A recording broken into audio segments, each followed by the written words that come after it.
ներածական խոսք ունենամ, որովհետև Հայաստանում ԿՊ-ի կողմից ստի տարածումը արդեն աներևակայելի մասշտաբների է հասնում, մասնավորապես 3 ԿՊ-ական պատգամավոր Վահագն Ալեքսանյանը ազգային ժողովի ամբիոնից որոշեց տարածի ցույց տա MacBook-ով իր, չգիտեմ ինչ էր ավելի շատ ուզում անել, սուտ տարածել, թե ցույց տալ, որ MacBook ունի, չգիտեմ, բայց ամենայն դեպս այլ տրամաբանական նպատակ ես չեմ գտնում այդտեղ։ Խոսքը վերաբերվում է ցուցադրված տեսանյութին, որտեղ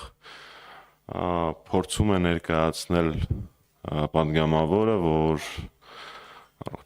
նախագահ Սարգսյանը ժամանակին Ջո Բայդենի հետ հեռախոսազրույց, այն ժամանակ դեռևս ԱՄՆ փոխնախագահ Ջո Բայդենի հետ հեռախոսազրույցի ժամանակ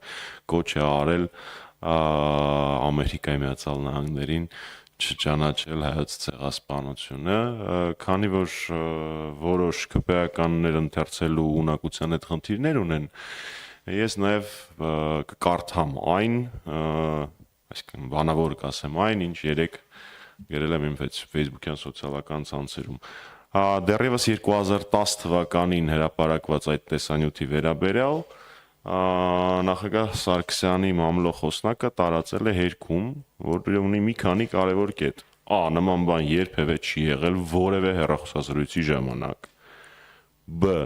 Հայկական կողմը իր համաձայնությունն է տվել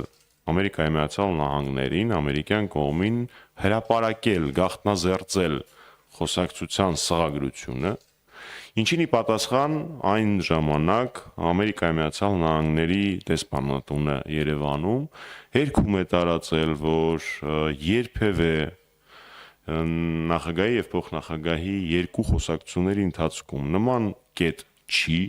քննարկվել, նման հորդոր նախագահ Սարգսյանը երբեք չի հնչեցրել եւ բոլոր հեռախոսային խոսակցությունների ժամանակ կոչ է արել իր գործընկերներին ճանաչել ցեղասպանությունը։ Այդ բոլոր տվյալները զետեղված են իմ Facebook-յան էջում, իսկ ինչ վերաբերվում է այդ սուտը տարածողին, ես հասկանում եմ, որ իրանք ամեն ինչ անում են, որպեսզի դավաճանի եւ ուրացողի պիտակը, որը իրենց անվան հոմանիշն է դարել, փորձեն փակցնել այլոց վրա, բայց թող մեզնից վազ անցնեն, դա որևէ պարագայում չի հաջողվի։ Ես հասկանում եմ, որ Մելիք Ֆրանգյուլի շակերտների մեջ համբավը իրենց հանգիստ չի տալի, բայց դա իրենք արդեն վաստակել են, թող առանձնապես չանհանգստանան։ Իսկ ինչ վերաբերում է առհասարակ ապրիլի 24-ին ընդառաջ